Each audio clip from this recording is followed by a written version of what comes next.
ఎన్నికల సమయం దగ్గర పడుతోంది. రాజకీయ పార్టీలు ప్రజల్ని ఆకట్టుకోవడానికి రకరకాల మార్గాలు వెతుకుతున్నాయి. ఓటర్లు కూడా తమ నాయకుడిని ఎన్నుకోవడంలో తలమునకలై ఉన్నారు. ఇదంతా పక్కన పెడితే ఈసారి ఓటు వేసే కొత్త ఓటర్లకు ఓటు వేయడానికి ఎన్నికల సంఘం పలు నిబంధనలు రూపొందించింది. ఓటు వేసే సమయంలో తప్పనిసరిగా ప్రతి ఒక్కరూ రూల్స్ పాటించాల్సిందే. ఎవరైనా నిబంధనలు ఉల్లంఘిస్తే ఇంకా అంతే సంగతులు. ఇంతకీ ఓటు వేసేటప్పుడు చేయకూడని పనులేంటి? ఎన్నికల సంఘం పెట్టిన నిబంధనలేంటి? Have a look. ఓట్ల పండుగ అంటే చెప్పేదే ఉంది. అంతా హడావుడి, రకరకాల జనం ఓటు కోసం వస్తుంటారు.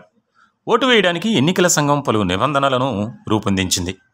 ఓటు వేసే సమయంలో తప్పనిసరిగా ప్రతి ఒక్కరూ రూల్స్ పాటించాల్సిందే. ఎవరైనా నిబంధనలను ఉల్లంఘిస్తే కఠిన చర్యలు కూడా తీసుకుంటారు. ఓటు వేయడానికి వెళ్ళినప్పుడు మొబైల్ ఫోన్ పోలింగ్ బూత్లోకి తీసుకెళ్లకూడదు. పోలింగ్ బూత్ వరకు తీసుకువెళ్ళినప్పటికీ స్విచ్ ఆఫ్ చేసి ప్రిసైడింగ్ ఆఫీసర్ దగ్గర డిపాజిట్ చేయాల్సి ఉంటుంది. ఓటు వేసేటప్పుడు మొబైల్లో లేదా ఇతర ఎలక్ట్రానిక్ పరికరాలు, కెమెరాల్లో షూట్ చేయకూడదు. ఓటును బహిరంగపరచడం చట్టరీత్యా నేరం కావడంతో ఓటరు తాను ఓటు వేసేటప్పుడు దేనికి వేశారనే విషయాన్ని బహిరంగపరిచేలా ఏ పని చేసినా నేరమే అవుతుంది.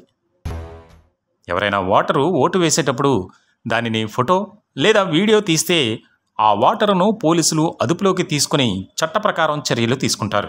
ఓటరు ఓటు హక్కు వినియోగించుకున్న తర్వాత వెంటనే పోలింగ్ బూత్ను వదిలి బయటకు వచ్చేయాలి. ఉద్దేశపూర్వకంగా ఎక్కువసేపు అక్కడే నిల్చుని ఇతరులు ఓటు వేయకుండా ఆటంకం కలిగించినా చర్యలు తీసుకుంటారు. ఓటుకు నోటు తీసుకోవడం నేరం. ఎవరైనా డబ్బులు తీసుకుని ఓటు వేశారని రుజువైతే వారిపై చర్యలు తీసుకుంటారు. ఓటర్ లిస్టులో ఎవరి పేరుందో ఆ వ్యక్తి మాత్రమే ఓటు వేయాలి. ఓటర్ల జాబితాలో పేరున్న వ్యక్తి బదులు వేరొక వ్యక్తి ఓటు వేస్తే అతడిపై కేసు నమోదు చేస్తారు. దొంగ ఓట్లు వేయడం చట్టరీత్యా నేరం. అలాగే ఒక వ్యక్తి 2 ఓట్లు వేయడం కూడా నేరంగానే పరిగణిస్తారు. ఒక వ్యక్తి దేశంలో 1 ఓటు మాత్రమే కలిగి ఉండాలి.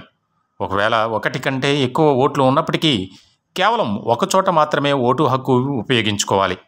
2 చోట్ల ఓటు వేస్తే ఆ వ్యక్తిపై చర్యలు తీసుకుంటారు.